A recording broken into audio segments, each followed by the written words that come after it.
지난주 국제금융시장은 스페인의 구제금융, 중국 인민은행의 기준금리 인하 등에 힘입어 불안 심리가 크게 완화됐습니다. 이번 주에도 각국의 경기 부양 조치와 그리스 친긴축 연정 여부 등으로 이 같은 추이가 계속될지 관심을 모으고 있습니다. BS투자증권 이도원 상무로부터 지난주 국제 경제에 대한 환경과 이번 주 국제 변수에 대해 들어봅니다.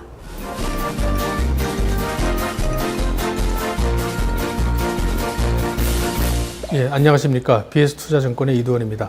이번 주 주식시장 오랜만에 먹구름이 가신 이런 모습을 보일 것 같습니다. 가장 컸던 것이 시장의 가장 큰 어려움이었던 스페인 문제가 구제금융을 신청하면서 해결이 됐고, 또 중국에서도 모처럼 오랜만에 금리를 인하시킴으로 인해서 지구의 동쪽과 서쪽에 어려운 문제가 조금씩 해결되는 이런 모습이기 때문입니다. 스페인의 구제금융은 모두 약 1,000억 정도 유로까지 예상이 될 정도로 상당히 큰 금액이고, 가장 또 재밌는 점은 스페인이 요청했다기보다는 유로존 또 미국에서 스페인한테 구제금융을 하라고 종용한 그런 느낌을 갖고 있기 때문입니다.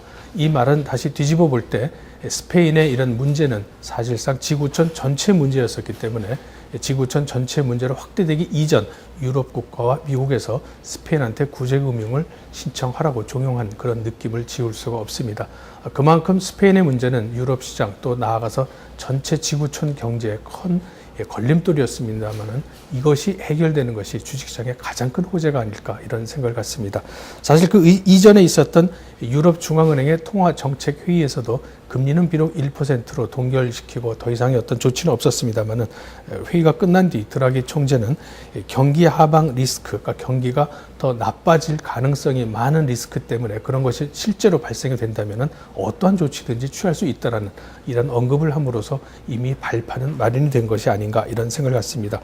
가장 먼저는 작년 10월부터 시작이 됐었던 이 공개시장 조작을 통한 통화 공급이 금년 6월로 종료가 될 예정이었었는데 이것을 금년 말까지 연장시키는 조치를 함으로써 유럽 전체 금융기관에 대한 자금 숨통이 트이지 않을까 이런 생각을 갖습니다. 지난주에 또 미국의 베이지북 발표가 있었습니다. 미국 전역에 경기 동향을 발표하는 이런 내용이었었는데 완만한 경기 확장 그리고 제조, 고용, 부동산 시장이 개선 중이라는 이런 발표가 있었습니다. 이런 것은 역시 미국 경제가 그런대로 수준을 유지하고 있다는 그런 긍정적인 면을 받아들이는 것도 이번 주 주식시장에는 좋은 효과를 볼 수 있지 않을까라는 생각을 갖습니다. 유럽 부실 은행에 대해서 공적 자금을 지원을 했었는데 이런 공적 자금을 지원하는 것을 그만두고 금융동맹을 통해서 금융동맹에서 직접 지원하는, 다시 말씀드리면은 유럽의 금융기관을 통합적으로 관리하는 이런 체제를 2018년부터 구축할 수 있겠다라는 이런 준비를 시행한다는 것도 금융시장의 혼란은 잠재울 수 있는 하나의 요인이 아닌가 이런 생각입니다. 물론 현재는 논의 단계고 이제부터 시작을 하고 또 월말에 있을 유럽 정상회담에서 이런 논의가 또 어느 정도 이어지겠습니다만은 이런 것들이 역시 금융시장 전체적으로는 좋은 효과를 가져올 수 있는 이런 문제다라고 보여집니다. 미국의 FRB에서는 자산이 5억 불 이상이 되는 은행에 대해서는 자기 자본의 충당 비율을 2%에서 약 7%까지 높이는 방안을 추진하고 있습니다. 은행권은 계속 반대를 해왔습니다.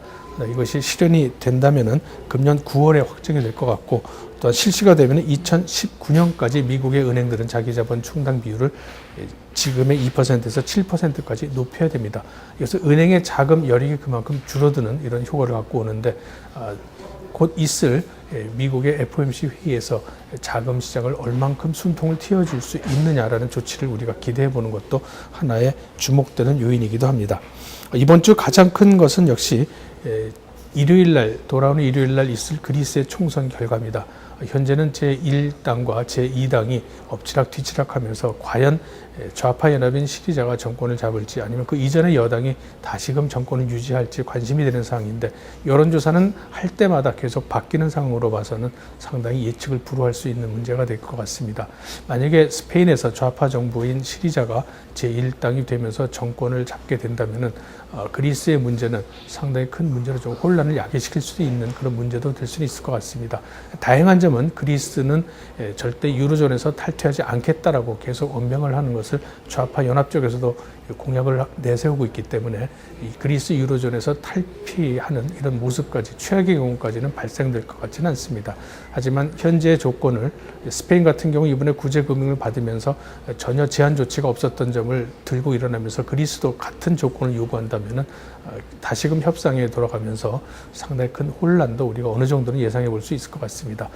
또 하나의 좀 부담되는 것은 미국의 무디스 신용평가 기관이 세계 주요 은행들, 미국의 5대 대형은행뿐만 아니라 전 세계 약 17개 은행들에 대해서 신용평가 등급을 현 등급보다 1단계, 많게는 3단계까지 낮출 가능성이 있다는 보도가 있었습니다.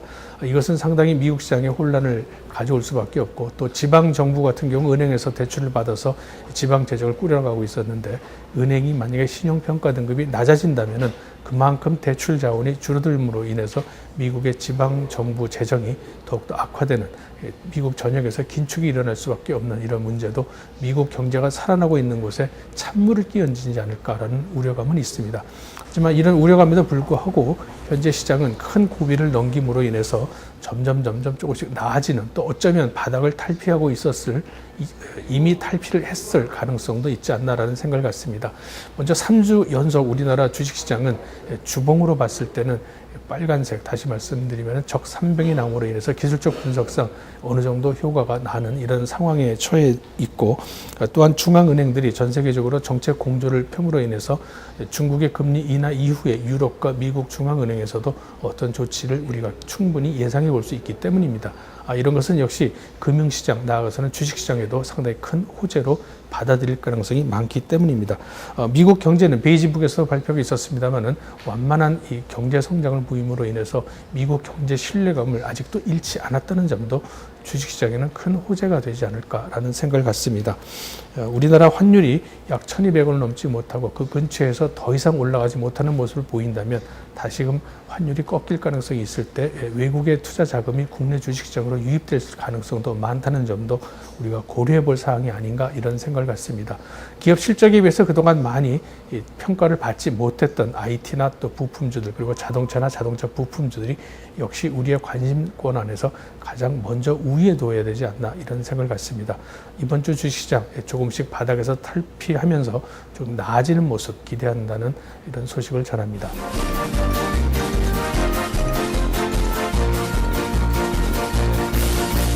이번 주에는 미국 FOMC 기대감 확대로 국제금융시장 심리가 추가 개선될지 관심을 모으고 있으며 ECB 경제보고서 발표와 뉴욕 제조업지수 발표 내용에 주목해야 할 것 같습니다.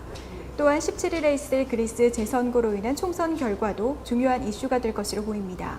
BS투자증권 이도원 상무는 실적 전망 개선 가능성에도 불구하고 시장 수익률을 밑돌고 있는 IT나 자동차에 관심을 좁힐 것을 주문했습니다. 지금까지 NSP 주간시황이었습니다.